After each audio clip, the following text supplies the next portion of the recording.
Hallo und herzlich willkommen zu dieser speziellen Vertiefungsfolge. Wenn du die ersten beiden Teile unserer Serie über Richtungspräpositionen gehört hast, dann weißt du bereits, wie man sich im deutschen Raum bewegt. Du kennst den Unterschied zwischen nach, zu und in. Du verstehst, dass der Akkusativ der Pfeil ist, der eine Grenze durchbricht. Aber heute betreten wir die nächste Ebene.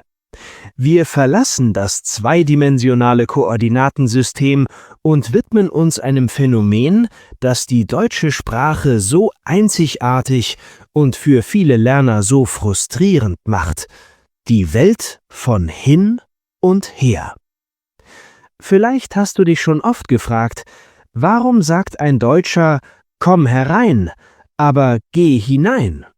Warum verschwinden diese schönen Wörter in der Alltagssprache und werden zu einem kurzen „rein", aber „geh hinein"? Und warum nutzen wir diese Richtungsmarker sogar in abstrakten Diskussionen, wenn wir gar nicht über physische Bewegung sprechen? In dieser Folge werden wir das Geheimnis der Perspektive lüften. Wir werden verstehen, dass hin und her keine einfachen Vokabeln sind, sondern Indikatoren für deinen Standpunkt in der Welt. Wir werden über die Giganten der Richtung sprechen, über sprachliche Sparsamkeit und darüber, warum das Vermeiden dieser kleinen Wörter dich sofort als Ausländer entlarvt, selbst wenn deine Grammatik perfekt ist.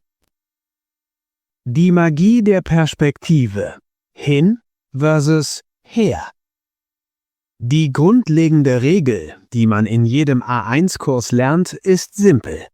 Hin bedeutet weg vom Sprecher, her bedeutet zum Sprecher hin.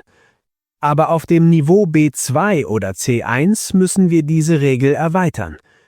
Der wichtigste Satz für heute lautet: Hin und her hängen nicht allein von der physischen Bewegung ab, sondern vom Blickwinkel des Beobachters.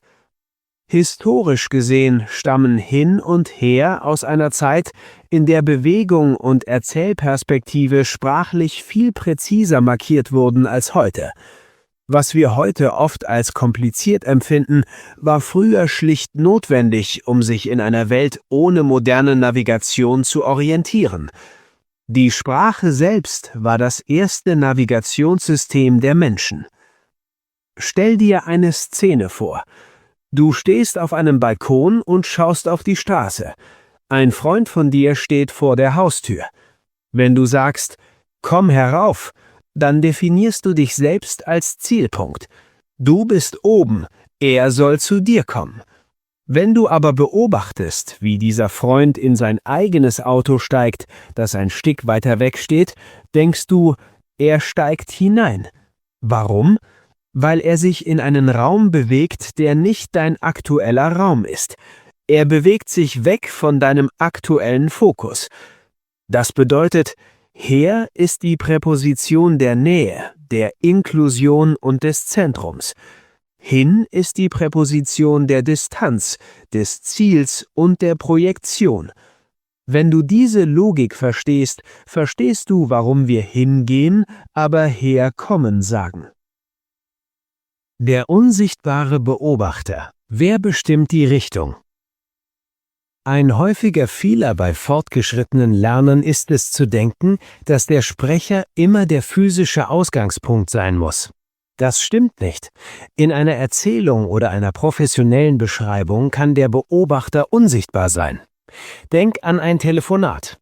Du bist im Büro und dein Kollege ist zu Hause. Er sagt: „Ich komme gleich zu dir herüber." Obwohl er sich physisch bewegt, nutzt er her, weil er sich gedanklich bereits an deinen Standort versetzt. Er nimmt deine Perspektive ein. Oder stell dir vor, du liest einen Roman. Der Autor schreibt: „Der Dieb schlich hinaus in die Dunkelheit." Warum hinaus?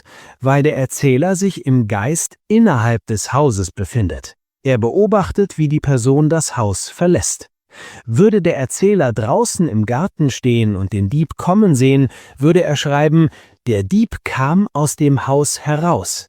Die Erkenntnis: Um hin und her korrekt zu nutzen, musst du dir immer die Frage stellen: Wo steht meine Kamera? Wo befindet sich der Fokus meiner Erzählung?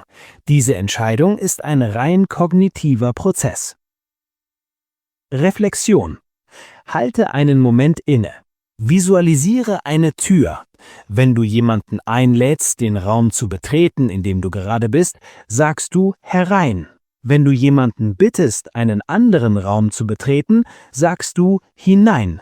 Es ist ein Spiel mit der Kamera in deinem Kopf. Hast du das Bild? Gut, dann schauen wir uns jetzt die Kombinationen an. Die Giganten der Richtung. Kombinationen mit Präpositionen.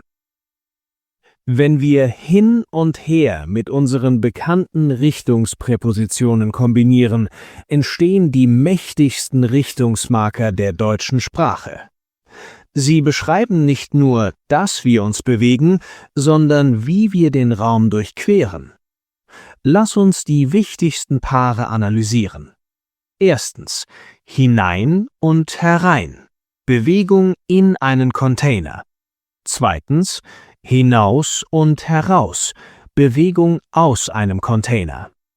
Drittens: hinauf und herauf. Bewegung nach oben. Viertens: hinunter und herunter. Bewegung nach unten. Fünftens: hinüber und herüber. Bewegung über eine Grenze oder eine Fläche. Warum sind diese Wörter so wichtig? Weil sie im Deutschen oft das Verb ergänzen oder sogar ersetzen. Ein Deutscher sagt selten nur „Ich gehe in das Haus". Er sagt „Ich gehe hinein". Das Wort hinein enthält bereits die gesamte Information. Es ist eine Richtung, es ist ein Container und es geht weg vom aktuellen Standpunkt. Auf C1-Niveau musst du diese langen Formen beherrschen, besonders in der Schriftsprache. Sie geben deiner Sprache eine architektonische Tiefe, die einfache Verben wie gehen oder fahren niemals erreichen könnten. Sprachökonomie: Warum wir raus und rein sagen. Vielleicht hast du bemerkt, dass Deutsche im Alltag fast nie hinaus oder heraus sagen. Sie sagen stattdessen einfach raus.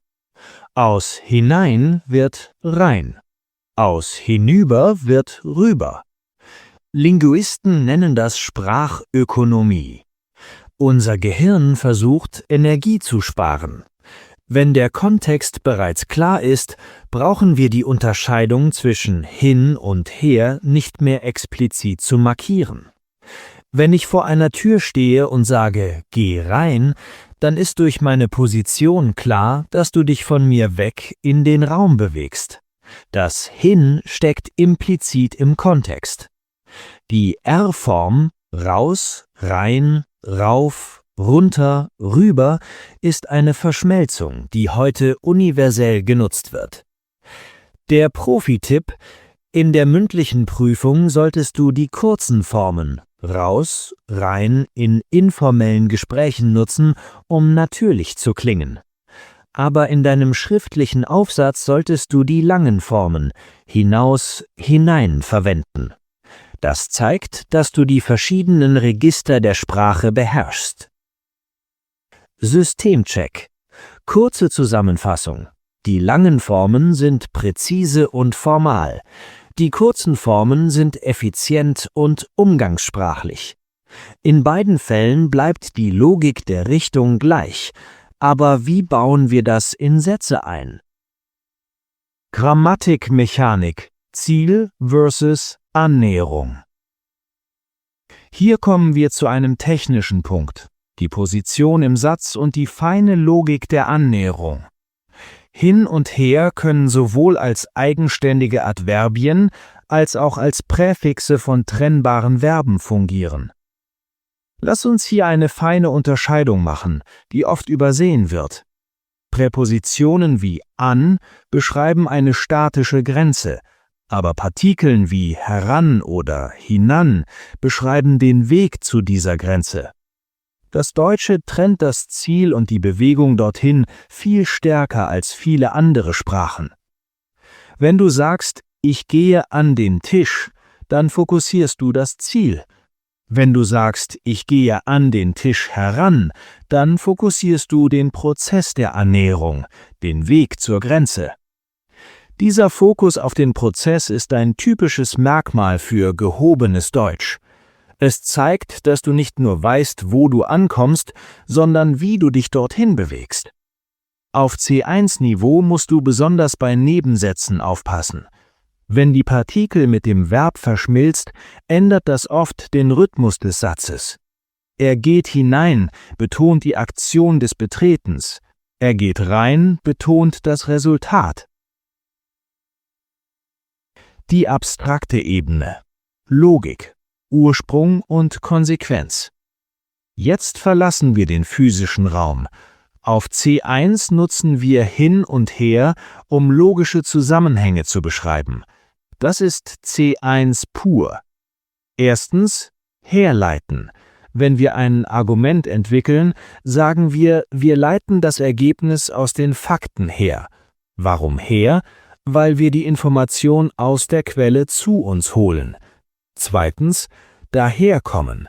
Wenn etwas ein logisches Resultat ist, sagen wir, das kommt daher, das. Drittens, dahin führen. Wenn eine Handlung eine Konsequenz hat, sagen wir, das führt dahin, dass wir den Plan ändern müssen. Ein wichtiger Hinweis für dich. Auch wenn Wörter wie daher oder dahin heute oft rein abstrakt wirken, denkt das deutsche Sprachgefühl im Kern weiterhin räumlich. Du darfst und du sollst sogar diese Wörter weiterhin als physische Bewegung in deinem Kopf visualisieren. Das nimmt die kognitive Angst vor der Komplexität. Wenn du die Bewegung im Geist siehst, verstehst du die Logik des Arguments. Abstraktionscheck. Stell dir Logik als einen Fluss vor. Alles, was flussaufwärts liegt, die Quelle, ist her. Alles, was flussabwärts liegt, die Folge, ist hin. Wenn du so denkst, verstehst du Wörter wie daher und dahin sofort. Die Ausländerfalle. Warum wir Angst vor hin und her haben.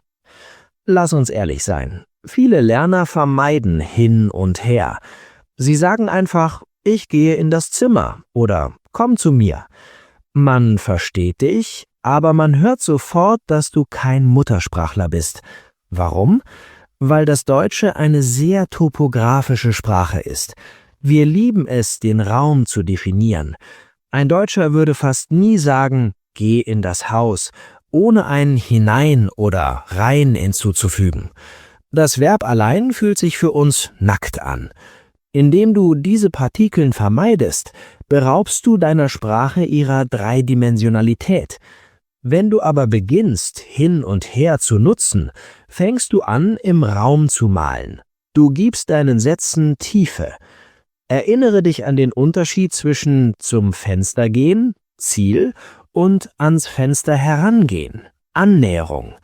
Diese Präzision macht den Unterschied zwischen B2 und C1.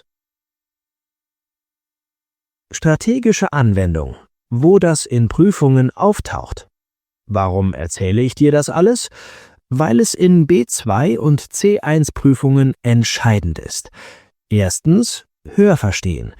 In Diskussionen nutzen Sprecher ständig Kurzformen wie raus, rüber. Zweitens, du musst diese Signale in Millisekunden verarbeiten. Drittens, Leseverstehen. In literarischen Texten wird die Perspektive durch hinaus oder heraus gesteuert. Viertens, wenn du die Perspektive des Erzählers nicht verstehst, interpretierst du die Handlung falsch. Fünftens, schriftlicher Ausdruck. In Beschreibungen von Prozessen sind Wörter wie herleiten, dahinführen oder hinausgehen über essentiell für eine hohe Punktzahl.